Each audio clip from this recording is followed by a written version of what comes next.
Shalom saudara, salam damai sukacita. Sekali lagi salam damai sejahtera buat kita semua. Kita percaya Tuhan menyertai kita senantiasa, amin saudara.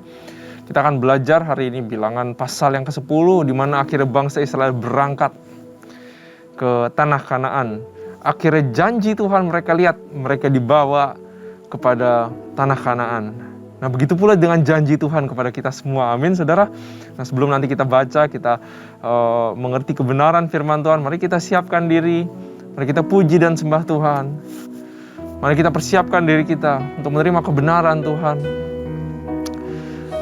Rasakan hadirat Tuhan saudara, sembah Dia, puji Dia dengan seluruh tenaga dan kekuatan. And we worship God, oh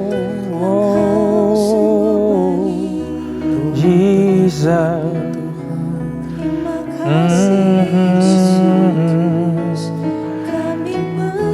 Dialah yang perkasa, Dia pegang tangan kita. Jangan takut, Tuhan menolong kita. Ya Rada Bashir, Ya Rada Bashir. Thank you Jesus.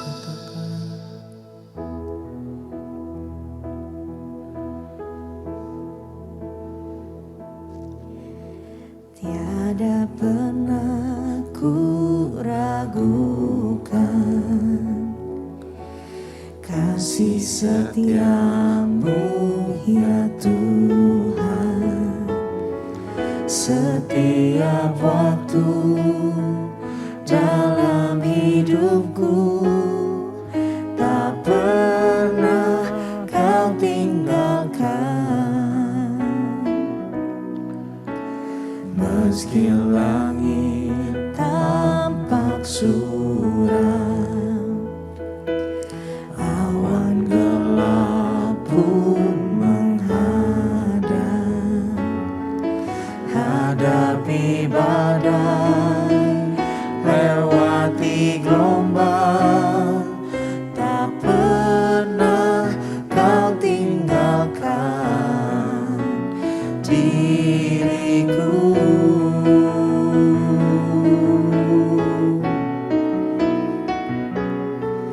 Walau 1000 rebah di sisiku, kau tetaplah Allah penolongku.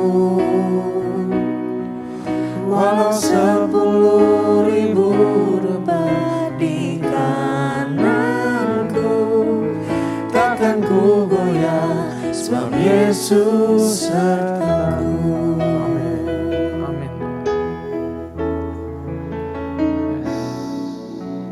Tiada pernah ku ragukan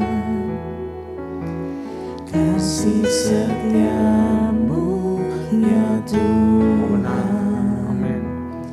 Setiap waktu dalam hidupku tak pernah kau tinggalkan. Meski langit tampak suram, awan gelap pun menghadang, hadapi badai, lewati gelombang, tak pernah kau tinggalkan diriku.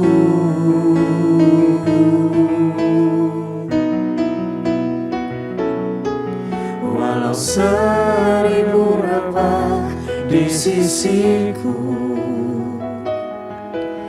kau tetaplah Allah penolongku. Walau 10.000 rebah di kananku, takkan ku goyah, sebab Yesus sertaku. Amin. Walau 1000 rebah di sisiku,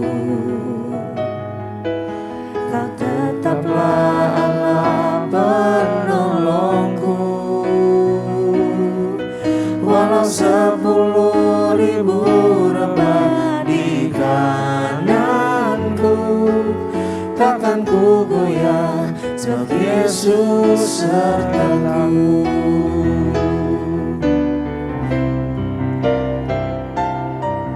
Walau 1000 rebah di sisiku, Kau tetaplah Allah penolongku. Walau 10.000 rebah di kananku, takkan ku goyah, sebab Yesus sertaku. Takkan ku goyah, sebab Yesus sertaku. Takkan ku goyah, sebab Yesus sertaku.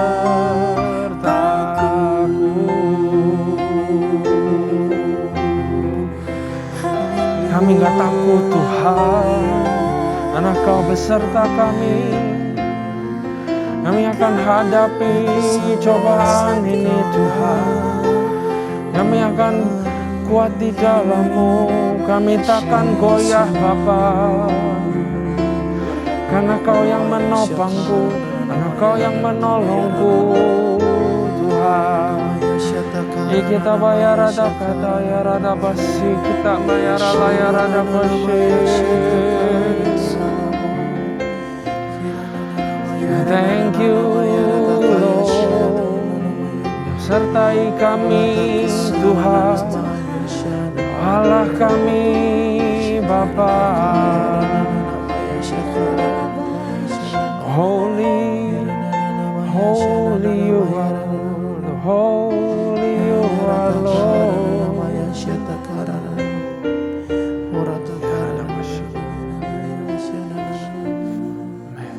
Ku tidak takut, Oh yes.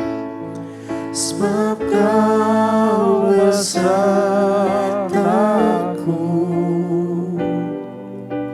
Ku tidak bimbang, sebab Engkau Allahku. Engkau meneguhkanku, bahkan menolongku. Oh yes, Jesus. Kau batu karangku, Yesus Tuhan. Yesus memegangku dengan tangan kananmu. Yesus memberiku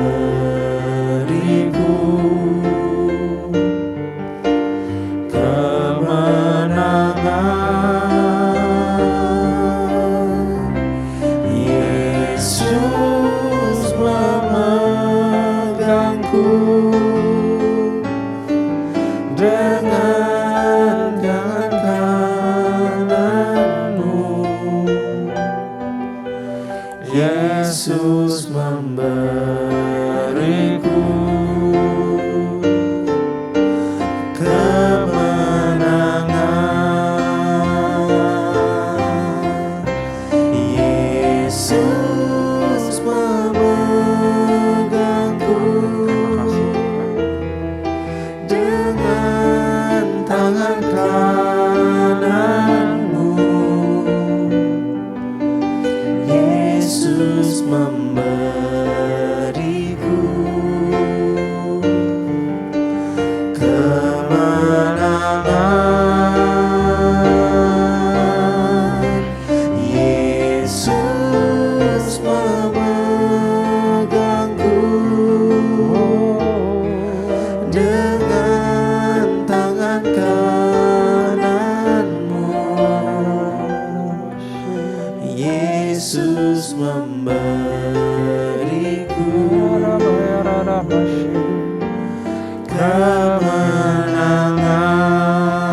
Yesus memberiku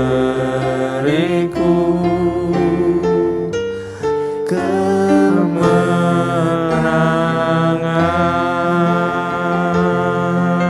Amin. Amin Tuhan. Thank you Jesus.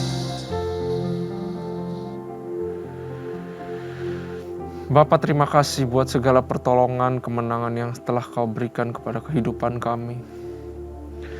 Kami aman dan kami bersyukur berada di dalam lindungan-Mu senantiasa Tuhan. Kami sebentar lagi mau baca Bilangan pasal 10, di mana akhirnya segala preparation sudah selesai. Dan awan itu bergerak dan bangsa Israel harus berjalan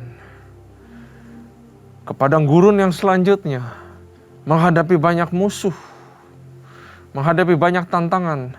Tapi kami percaya bahwa kemenangan sebenarnya sudah diberikan sejak dari awal.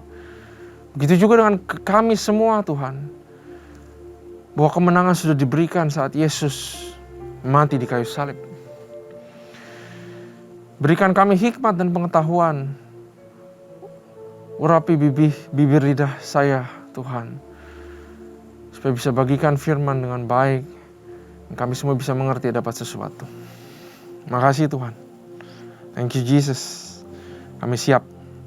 Di dalam nama Tuhan Yesus. Haleluya. Amin. Shalom, puji Tuhan. Saudara, mari kita buka Bilangan pasal yang ke-10. Akhirnya umat Israel berangkat.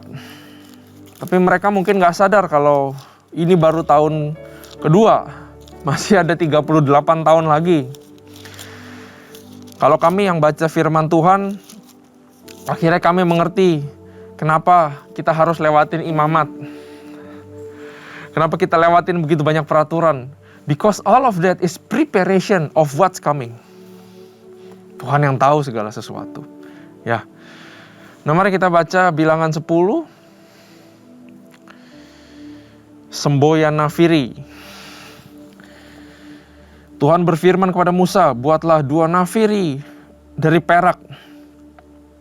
Dari perak tempaan harus kau buat itu supaya dipergunakan untuk memanggil umat Israel untuk menyuruh laskar-laskarnya berangkat.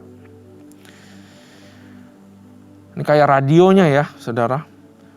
Kapan harus pergi sebenarnya? Harus bagaimana berangkatnya? Apabila kedua nafiri itu ditiup, nah ini bahasa isyaratnya seperti ini. Segenap umat itu harus berkumpul kepadamu di depan pintu kemah pertemuan. Kalau 2 kali itu, saudara. Kalau kedua-duanya maksudnya. Tapi kalau cuma 1 nafiri aja, maka para pemimpin, para kepala pasukan Israel harus berkumpul kepadamu. Apabila kamu meniup tanda semboyan, maka haruslah berangkat laskar-laskar yang berkemah di sebelah timur. Apabila kamu meniup tanda semboyan kedua kalinya, maka haruslah berangkat laskar-laskar yang berkemah di sebelah selatan. Jadi timur dulu, terus selatan. Jadi tanda semboyan yang harus ditiup untuk menyuruh mereka berangkat, ayat 7. Tetapi untuk menyuruh jemaah itu berkumpul, kamu harus meniup saja tanpa memberi tanda semboyan. Nafiri-nafiri itu harus ditiup oleh anak-anak imam Harun. Itulah yang harus menjadi ketetapan untuk selama-lamanya bagimu, turun-temurun. Dan apabila kamu maju berperang di negerimu melawan musuh yang menyesakan kamu, kamu harus memberi tanda semboyan dengan nafiri supaya kamu diingat di hadapan Tuhan Allahmu dan diselamatkan juga daripada musuh-musuhmu. Juga pada hari kamu bersukaria, pada perayaan-perayaanmu dan pada bulan-bulan barumu, haruslah kamu meniup nafiri itu pada waktu mempersembahkan korban-korban bakaranmu dan korban-korban keselamatanmu. Maksudnya supaya kamu diingat di hadapan Allahmu, akulah Tuhan Allahmu. Nah saudara, nafiri ini bunyinya itu kayak bunyi trompet. Sama persis waktu bangsa Israel nungguin Musa di Gunung Sinai itu kan ada awan gelap, ada petir, ada flashes, ada kilat saudara, dan ada bunyi trompet yang sangat besar sekali menandakan bahwa Tuhan itu sedang berperkara atau Tuhan sedang berbicara. Di Keluaran 20 ayat 18 tertulis begini, saudara, kalau mundur sedikit ya ke Keluaran. Seluruh bangsa itu menyaksikan guru mengguntur, kilat sabung menyambung. Sangkakala berbunyi dan gunung berasap, maka bangsa itu takut dan gemetar dan mereka berdiri jauh-jauh. Mereka berkata kepada Musa, engkaulah berbicara dengan kami dan kami akan mendengarkan, tetapi janganlah Allah berbicara dengan kami, nanti kami mati. This is the sound of trumpet yang para pakar teologi menyimpulkan bahwa ini very similar to get a nation's attention to God. Sebelum berangkat mereka harus pay attention dulu ke Tuhan. Makanya di sini di ayat 9 tadi ditulis, kalau mau melawan musuh harus membunyikan ini supaya kamu diingat di hadapan Tuhan. Sebenarnya bukan supaya diingat di hadapan, supaya kita nginget Tuhan. Oh, ada Tuhan.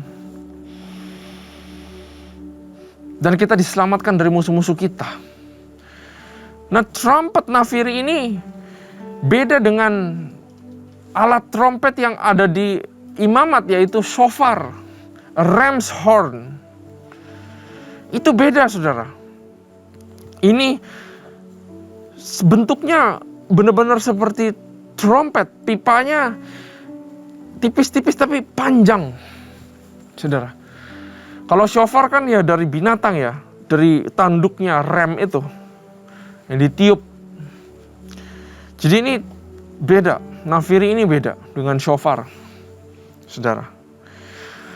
Nah, nafiri ini untuk supaya Israel perhatikan Tuhan mau ngomong apa gitu.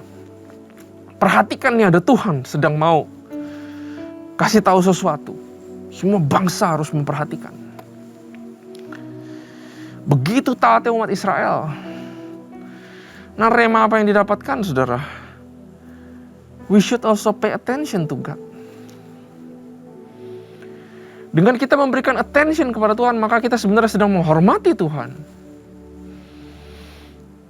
Kenapa kita suka kalah dalam berperang atau menghadapi masalah-masalah? Karena kita pay attention kepada masalah. When you pay attention to something, kamu sudah memberikan sebuah penyembahan, sebuah hormat kepada Dia. Makanya kamu tunduk sama masalah. Karena kamu pikirinnya masalah terus. Ini mengingatkan kita bahwa at the sound of the trumpet, dalam segala keadaan, apalagi waktu kita menghadapi permasalahan. Ya, karena itu di sini dikasih hint, disebut musuh. Pay attention to God, maka kamu akan menang. Gak cuma dalam pencobaan, tapi we should pay attention to God.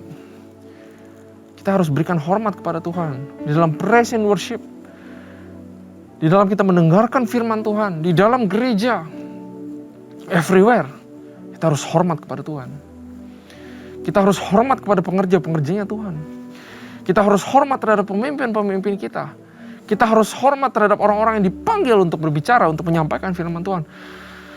Karena semua ada representatifnya Tuhan. Hormat kepada Tuhan. Kalau saya baca trumpets, saya selalu ingat, this is to pay attention to God. And to give Him glory dan hormat kepada Tuhan. Dan menuruti kata-kata Tuhan. Amin, saudara. Mari kita lanjut baca. Berangkat dari Gunung Sinai. Ayat 11. Kita akan baca sampai habis, saudara. Pada tahun yang kedua, pada bulan yang kedua, pada tanggal 20 bulan itu, naiklah awan itu dari atas kemah suci tempat hukum Allah.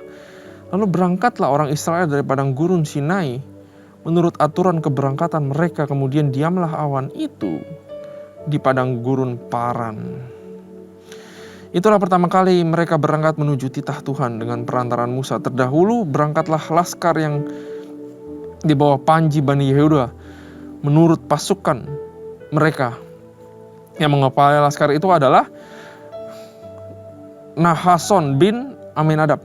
Yang mengepalai laskar suku Bani Isakar adalah Netanel bin Zuar. Yang mengepalai Isakar suku Bani Zebulon ialah Eliab bin Helon.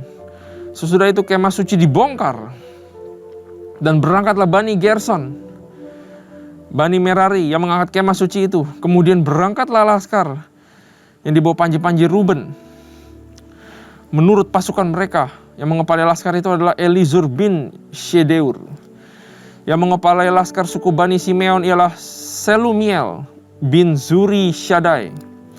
Yang mengepalai laskar suku Bani Gad ialah El Yasaf bin Rehuel. Sesudah itu berangkatlah orang Kehat yang mengangkat barang-barang tempat kudus. Kemah suci sudah dipasang sebelum mereka datang. Kemudian berangkatlah laskar yang dibawa panji-panji Bani Efraim menurut pasukan mereka. Yang mengepalai laskar itu ialah Elisama bin Amihud. Yang mengepalai laskar suku Bani Manasye ialah Gamaliel bin Pedazur. Yang mengepalai laskar suku Bani Benjamin ialah Abidan bin Gideoni. Ya, Benjamin, saudara ingat ya, suku Benjamin, di mana di situ dipilih suku yang mungkin paling minor, tapi disitulah suku yang sangat luar biasa sekali, saudara. Suku-suku Benjamin, slingers, archer, artileri, dan mereka semua pakai tangan kiri, saudara. Sangat menarik sekali suku Benjamin. Sebagai barisan penutup semua laskar itu berangkatlah laskar yang dibawa panji-panji Bani dan menurut pasukan mereka. Yang mengepalai laskar itu adalah Ahiezer bin Amishadai. Yang mengepalai laskar suku Bani Asher ialah Pagiel bin Okran. Yang mengepalai laskar suku Bani Naftali ialah Ahira bin Enan. Itulah aturan keberangkatan orang Israel menurut pasukan mereka ketika mereka berangkat. Nah, saudara, tadi saya sebutkan sedikit tentang suku Benjamin, saudara. Saya encourage untuk saudara belajar tentang suku-suku ini, karena suku-suku ini mempunyai keunikannya masing-masing, saudara. Tapi hari ini kita nggak akan ke sana, ya. Ayat 29, lalu berkatalah Musa kepada Hobab, anak Rehuel, orang Midian, mertua daripada Musa. Jadi Hobab ini brother-in-law-nya Musa. Ya, dia bilang begini, kami berangkat ke tempat yang dimaksud Tuhan ketika ia berfirman, aku akan memberikannya kepadamu sebab itu ikutlah bersama-sama dengan kami, maka kami akan berbuat baik kepadamu sebab Tuhan telah menjanjikan yang baik tentang Israel. Tetapi jawabnya kepada Musa, aku tidak ikut, melainkan aku hendak pergi ke negeriku dan kepada sanak saudaraku. Kata Musa, janganlah kiranya tinggalkan kami, sebab engkaulah yang tahu bagaimana kami berkemah di padang gurun, maka engkau yang dapat menjadi penunjuk jalan-jalan bagi kami. Jika engkau ikut bersama-sama dengan kami, maka kebaikan yang akan dilakukan Tuhan kepada kami akan kami lakukan juga kepadamu. Lalu berangkatlah mereka dari gunung Tuhan dan berjalan 3 hari perjalanan jauhnya. Sedang tabut perjanjian Tuhan berada di depan mereka dan berjalan 3 hari perjalanan. Jadi mereka pergi, ini 3 hari perjalanan yang saya lihat di Google Maps, saudara, kurang lebih 300 km, memang sekitar 58 atau 60 jam. Ya. Dan awan Tuhan ada di atas mereka pada siang hari apabila mereka berangkat dari tempat perkemahan. Apabila tabut itu berangkat, berkatalah Musa. Ini ada seruan doa, saudara, perhatikan. Bangkitlah Tuhan supaya ya musuhmu berserak dan orang-orang yang membenci engkau melarikan diri dari hadapanmu. Dan apabila tabut itu berhenti, berkatalah ia, kembalilah Tuhan kepada umat Israel yang beribu-ribu laksa ini. Nah, saudara,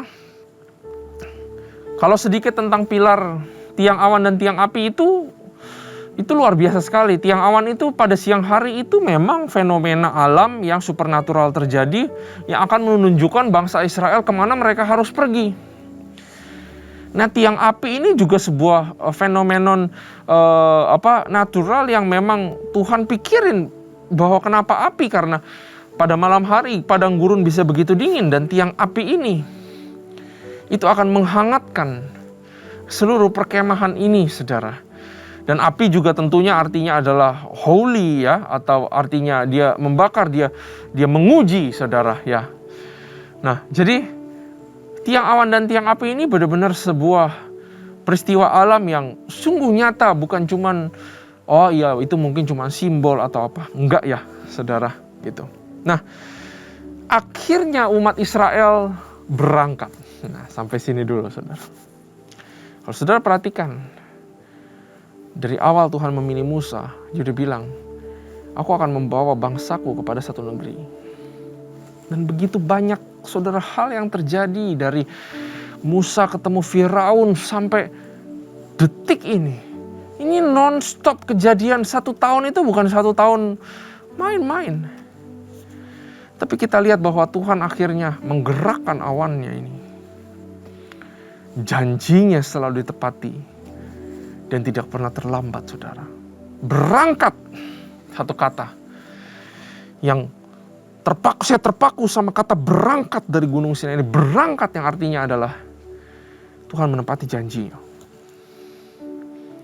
Lewat sini saudara, saya mau bilang bahwa apabila kita adalah ahli waris daripada Abraham, daripada Yesus, janji-janjinya kita percaya, maka janjinya itu sedang berangkat, saudara, menuju kepada penggenapan yang dalam kehidupan kita.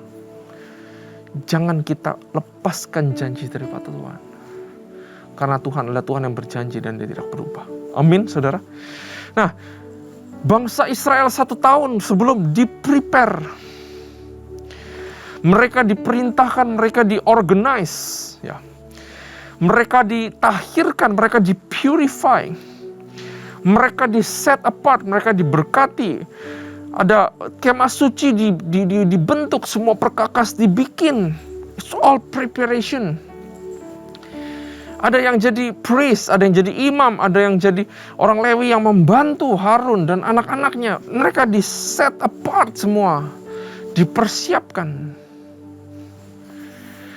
Karena umat Israel harus berangkat menuju ketidakpastian dan beratnya padang gurun tersebut, dan belum lagi banyak binatang buas dan banyak bangsa-bangsa yang akan menyerang bangsa Israel, dan bangsa Israel juga harus melawan bangsa-bangsa, bahkan melawan raksasa-raksasa sebelum sampai ke tanah Kanaan. But they are prepared sama Tuhan. Saudara, berangkat ini juga memberikan kita pengertian bahwa ada setiap orang Tuhan sediakan tanah perjanjiannya. Amin. Ada tanah perjanjian yang menunggu saudara dan saya. Dan for this to happen, you will be prepared. And I will be prepared. Lewat apa yang namanya? Proses. Mungkin kita terlihat berdiam aja, diem aja di tempat gak ngapa-ngapain. Tapi saya percaya segala sesuatu yang kita alami, segala proses yang kita lewati, gak akan sia-sia. Itu semua exactly yang Tuhan berikan kepada kita untuk kita mencapai tanah perjanjian kita. Karena itu jangan lepasin janji ini. Berangkat, kata berangkat artinya janji ini jangan dilepasin dari tangan kita. Amin, saudara. Dan di sini tertulis umat Israel mentaati semua SOP-nya, mentaati semua cara-caranya. Tuhan sedang bilang bahwa untuk mencapai tanah kataan, kamu harus taat. Obedience is an ingredient if you want to taste the sweetness of Canaan. Ketaatan adalah salah satu raw ingredients, bahan kalau saudara mau mencicipi manisnya tanah perjanjian Tuhan. Gak bisa enggak. Ya. Jadi yang tadi pertama ada preparation, yang kedua ada ketaatan. Yang ketiga, saudara, Musa dia pergi kepada orang namanya Hobab, dia punya kakak ipar. Dan dia bilang, ikut. Saya tahu ada tiang awan, ada tiang api, kita jalanannya tahu kemana. Tapi begitu kita berhenti di satu tempat, kamu yang tahu padang gurun ini di mana ada binatang apa, di mana ada apa, kamu yang tahu semuanya. Karena itu tolong bantuin kami untuk menuju tanah Kanaan. Belajar dari Musa. Kita nggak bisa sendiri, saudara.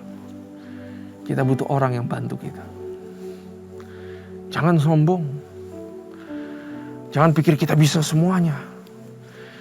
Tapi kita butuh orang di kiri kanan untuk bantu kita, saudara. Kita butuh komunitas. Kita butuh keluarga kita. Kita butuh teman-teman kita. Kita butuh saudara-saudara seiman. Untuk tunjukkan kita mereka ada yang lebih hebat dari kita pasti. Untuk kita berhasil memulai perjalanan. Saya percaya berangkat ini juga menandakan bahwa you need to start strong so that you can finish strong. Karena itu kita perlu bantuan dari orang-orang, saudara. Ya, hiduplah dalam komunitas yang benar. Hiduplah di dalam kumpulan yang benar. Bukan di kumpulan pencemooh, bukan di kumpulan orang-orang berdosa, tapi di kumpulan orang-orang yang cinta Tuhan. Di kumpulan orang-orang benar. Karena dari situlah Tuhan akan pakai orang-orang untuk menolong kamu. Ya. Yang pertama tadi preparation, yang kedua ketaatan, yang ketiga pertolongan, ya, kita butuh pertolongan. Amin, Saudara. Dan yang keempat, Saudara, yang terakhir ini adalah waktu Musa bilang pas berangkat, bangkitlah Tuhan supaya musuhmu berserak dan orang-orang yang membenci engkau melarikan diri dari hadapanmu. Tertulis di sini. Di mana setiap kali berangkat, Musa berseru berdoa kepada Tuhan dengan suara yang nyaring. Ini adalah lambang daripada doa. Saudara. Dalam setiap kali kita berangkat menuju tanah Kanaan, menjalani journey kita butuh senantiasa prayer, berdoa di hadapan Tuhan. Pemimpin tahu ini. Without prayer, gak ada yang bisa di-achieve. Without prayer, gak ada breakthrough. Without prayer, kita gak bisa kalahkan giants, kesusahan, problem-problem yang ada. Amin, Saudara. Kita belajar banyak dari sini. Dengan kata berangkat ini adalah janji. Tuhan selalu pegang janji. Ya, Saudara, kita jangan lepaskan janji. Dan kita dipersiapkan, Saudara. Kita di-prepare lewat proses. Kita harus belajar yang namanya taat. Kita harus seek help. Kita harus hidup dalam komunitas. Jangan malu kalau ditolong. Dan yang terakhir, kita harus senantiasa berdoa. Very wonderful. Mari kita berdoa. Tuhan, terima kasih buat firman-Mu yang luar biasa. Kami belajar banyak. Satu hal, kami teguhkan iman kami. Bahwa tanah Kanaan, tanah perjanjian, breakthrough itu ada dalam kehidupan kami. Dan ada saatnya Kau akan panggil kami untuk berangkat. Ada saatnya kami akan masuk. Dan kami bersyukur kami di-prepare. Proses apapun yang kami hadapi sekarang, kesusahan yang kami hadapi sekarang, pengorbanan yang kami lakukan sekarang, kami percaya tidak akan sia-sia. Karena tanah Kanaan, perjanjian itu, breakthrough itu, apa yang kami impikan dalam hati kami, itu sungguh ada dan janji-Mu sungguh nyata. Terima kasih Tuhan, terima kasih Bapa. Kami belajar banyak, kami bersyukur punya Allah seperti-Mu. Hanya di dalam nama Tuhan Yesus Kristus. Haleluya. Amin. Tuhan Yesus berkati.